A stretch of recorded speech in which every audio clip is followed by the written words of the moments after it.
5 मिनिटं शांत बसा बघतो. सर्वांनी खाली बसायचे. 5 मिनिटं फक्त बाबा मार्गदर्शन करतील. हे तुमच्या आध्यात्मिक वाटचालीसाठी चांगलं आहे, त्यामुळे 5 मिनिटं शांत बसा. गोरक्ष जालंधर शर्मनाच अडभंग कानिफ मच्छिंदराध्या चौरंगी रेवानक भरतरी संज्ञा भूम्यान भूर नवनाथ सिद्ध मच्छिंद्रनाथा माया देवा नाथपंथी योगी राजा कौलज्ञानी सिद्धनाथा तपोधनी महाराजा योग माया तुझी सेवा मंत्र सिद्धी ज्ञान देवा भक्त तुझा रक्षनाथा कुर्यात सदा मंगलम शिवमंगलम गुरुमंगलम शिवमंगलम गुरुमंगलम. आज या ठिकाणी महादेवांचा अवतार व दादा गुरु गडेबाबा मच्छिंद्रनाथ यांचा सर्वात मोठा शिष्य म्हणजे शिवगोरक्षनाथ महाराज यांचं या ठिकाणी चैतन्यमय स्वरूपामध्ये आणि शेजारीच त्यांचे म्हणजे नवनाथांचे गुरु दत्तात्रय महाराज यांचं सुंदर अशा प्रकारे मंदिर आहे. तर ह्या मंदिराचं जीर्णोद्धार केला तर आपलं भाग्य आहे की या तुमच्या गावामध्ये नवनाथ महाराजांचं मंदिर आहे. ज्या ठिकाणी नवनाथ महाराजांचं मंदिर असतं आणि ज्या ज्या ठिकाणी नाथांची सेवा केली जाते, नाथांची सेवा ही कोणालाही मिळत नाही. आपल्या सर्वांचं भाग्य आहे. नाथ सेवा मिळायला जन्मजन्मीचं पुण्य लागतं, सद्गुरूंचा कृपा आशीर्वाद लागतो आणि आई वडिलांचा कृपा आशीर्वाद लागतो. त्याशिवाय ही अशी नाथांची सेवा मिळत नाही. पण बरेच असे नाथ भक्त आहेत की नवनाथांची सेवा करतात. दर महिन्याला अमावस्या पौर्णिमेला मडी मायंबा किंवा आपलं मांजरसुंब्याला गोरक्षनाथांचं मंदिर आहे त्या ठिकाणी जातात, दर्शन घेतात, परत घरी येतात. सेवा केल्याच्या नंतर काहींचा असा पण प्रश्न आहे की आम्ही सेवा करतो पण आमची काही कामं होत नाही, आमच्या घरामध्ये काही दुःख आहे. तर नाथांची सेवा करत असताना नवनाथांचे काही नियम आहे. बरेच जण नाथांची सेवा करतात पण मांसाहार, व्यसन या बाकीच्या ज्या चुकीच्या गोष्टी त्या केल्या जातात.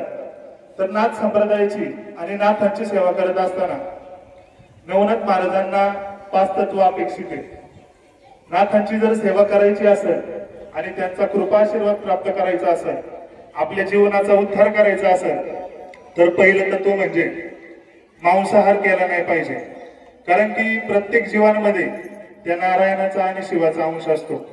तर मच्छिंद्रनाथ तुम्ही जर नवनाथांची जर ग्रंथ वाचला तर त्याच्यामध्ये बघा, ज्यावेळेस मच्छिंद्रनाथांचा जन्म झाला नदीच्या किनारी त्या अंड्यातून माशाच्या याच्यातून, तर कामिक नावाचा एक कोळी असतो, त्यांनी मच्छिंद्रनाथांना घेऊन येतात. पण ज्यावेळेस मच्छिंद्रनाथांचा सांभाळ झाल्याच्या नंतर ते 5 वर्षाचे असतात तर त्यांना मासे पकडायला नेतात. तर त्यांचे वडील मासे पकडतात आणि टोपलीमध्ये एक एक करून गोळा करत असतात. पण त्या माशांची तडफड पाहून मच्छिंद्रनाथांना खूप यातना होतात. मग ते 5 वर्षाचे मच्छिंद्रनाथ मासे पकडलेले पुन्हा त्या पाण्यामध्ये सोडतात. मग त्यांचे वडील येऊन बघतात, अरे आपण एवढं कष्टाने मासे पकडल्यात आणि हा मुलगा पकडलेले मासे पाण्यात सोडून देतोय. तर ते आल्याच्या नंतर विचारतात, अरे म्हणजे ह्याच्यावर आपला उदरनिर्वाह चालतोय, आपण जर हे काम केलं नाही तर आपलं पोट कसं काय भरणार. तर मच्छिंद्रनाथ म्हणतात की ह्यांच्यामध्ये नारायणांचं आणि शिवाचं तत्व आहे. प्रत्येक जीव मात्रामध्ये नारायणाचा वास आहे, शिवाचा वास आहे. तर ह्यांची तडफड मला पाहवत नाहीये, त्यामुळे मी पाण्यात सोडतो. पण त्यांचे वडील म्हणतात मग आपण खाणार काय. मग त्यांचं तिथं जरा थोडं वादविवाद होतो. तर वडील रागाने त्यांच्या कानाखाली मारतात आणि मच्छिंद्रनाथ त्या क्षणाला घर सोडून जातात आणि योग साधनेमध्ये लीन होतात. नंतर दत्तात्रय महाराज भेटतात. म्हणजे सांगायचं हे की नाथांना मांसाहार चालत नाही. दुसरं म्हणजे कुठल्याही प्रकारचं व्यसन केलं नाही पाहिजे तर नाथांची कृपा होती. आणि तिसरं म्हणजे परस्त्री माते समान. नाथ संप्रदायामध्ये प्रत्येक स्त्रीला खूप मोलाचं महत्व आहे. त्यांना आदिशक्तीचं स्थान दिलेले. ज्यावेळेस नवनाथ महाराज घरोघरी जायचे आणि त्या ठिकाणी भिक्षा मागायचे, म्हणायचे अलख निरंजन माई भिक्षान्न देही. ज्यावेळेस ते प्रत्येक घराच्या पुढे जायचे तर प्रत्येक स्त्रीला ते माई म्हणून संबोध करायचे, म्हणजे आईच्या नावाने आवाज मारायचे. तर नाथांनी हे प्रत्येक स्त्रीला आईच्या तत्वामध्ये बघितलेलं, आईचा दर्जा दिलेला आहे. त्यामुळे नाथ संप्रदायामध्ये संप्रदाय कोणताही असू, तुम्ही कोणाचीही सेवा करा, पण प्रत्येक स्त्रीला माते समान मानलं पाहिजे. परत चौथा म्हणजे असा की आपण ही सेवा करत असताना वाम मार्गातून पैसा नाही कमवायचा. आपण ज्याच्यावर संसार चालतो, ज्या पैशावरती धन जोडावे उत्तम व्यवहार, म्हणजे आपलं जे घरदार चालू आहे, मुलं बाळ, आपण जे काही जगतोय ज्या पैशावरती, तो चांगल्या मार्गातून आलेला पाहिजे. म्हणजे 1 नंबर मार्गातून. 2 नंबर मार्गातून पैसा कमवणे नाही. तुम्हाला आता गाडी बंगला हे बाकीच्या सगळ्या गोष्टी मिळतील, पण नंतरून ते तुम्हाला भोगावं लागणार. ह्या जगामध्ये, सृष्टीमध्ये प्रत्येक कर्म केलेलं वायाला जात नाही. ते देवाला सुद्धा नाही चुकलं तर आपल्याला कसं चुकणार. त्याच्यामुळं चांगल्या मार्गातूनच पैसा कमवायचा. 5वा नियम असा की आपल्यापासून कुठल्याही गोरगरिबांना त्रास झाला नाही पाहिजे, अन्याय नाही झाला पाहिजे. जेवढी होईल तेवढी गरीब लोकांची, दुःखी लोकांची सेवा करता आली पाहिजे. आणि हा नाथांचा मार्ग म्हणजे सत्याचा मार्ग आहे. इथं खोट्याला स्थान नाही, इथं फक्त सत्य चालतं. जर एखाद्या व्यक्ती चुकीची धारणा धरून किंवा चुकीचा उद्देश धरून जर यांच्या दरबारात आला तर त्यांच्यावर नवनाथ महाराज कधीही कृपा करत नाही. त्याच्यामुळं हा सत्याचा मार्ग आहे, सत्याच्या मार्गावर चाललं पाहिजे, अशी ही नाथांची 5 तत्वे.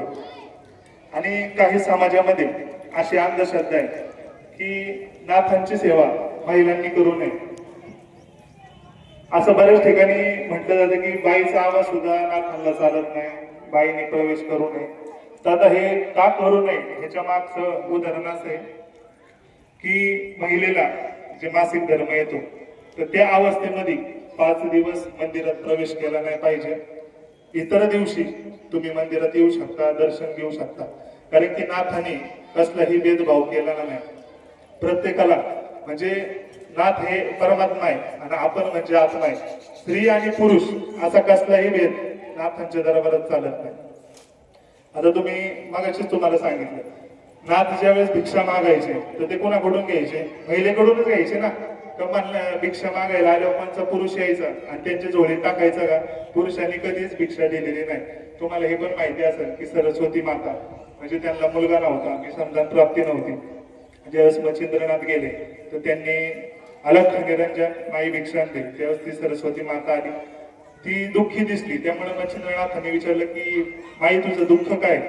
तर त्या सरस्वती माता म्हणले की मला संतान प्राप्ती नाही, मुळबाल नाही, तर तुम्ही कृपा करावी. तेव्हा मच्छिंद्रनाथांनी बसमतीच्या हातावर दिलं.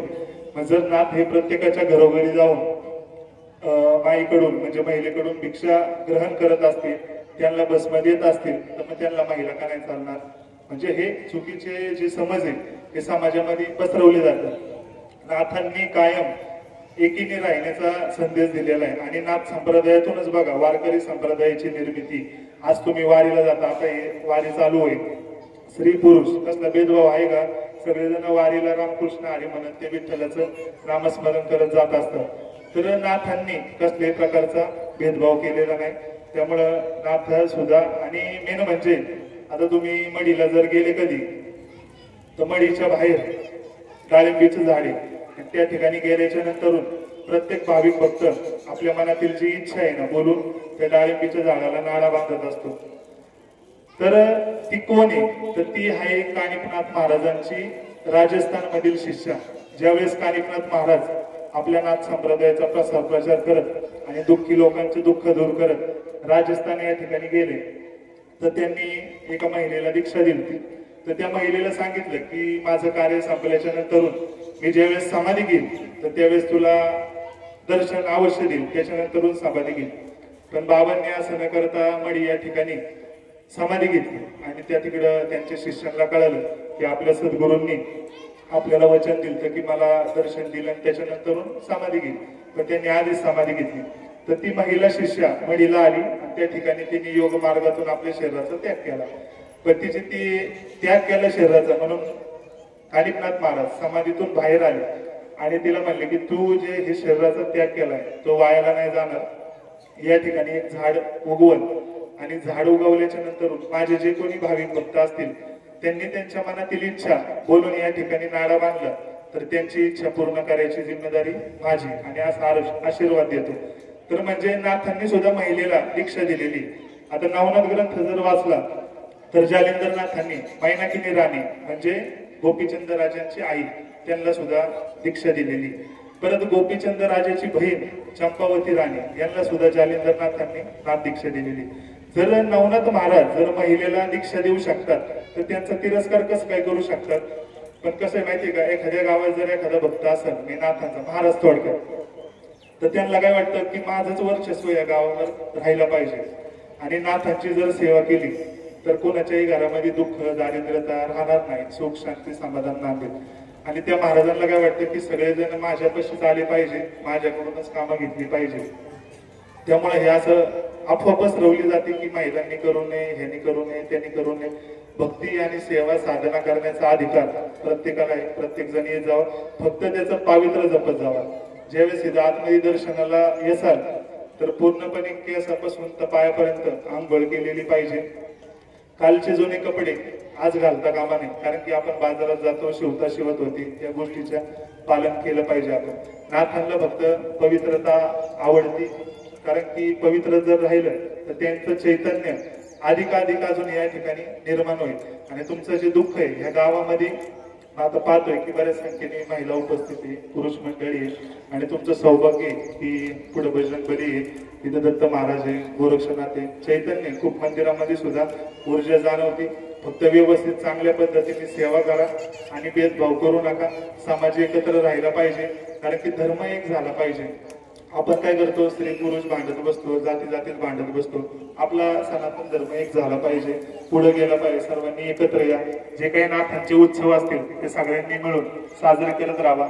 अन्नदान करायचं असेल, प्रत्येकाला स्वइच्छेनुसार काही देणगी वगैरे काही गोळा करता आलं त्याच्यातून सर्वांना सामावून घेऊन उत्सव निर्माण करत राहा. असं एकाच्या अधिकारातून करू नका.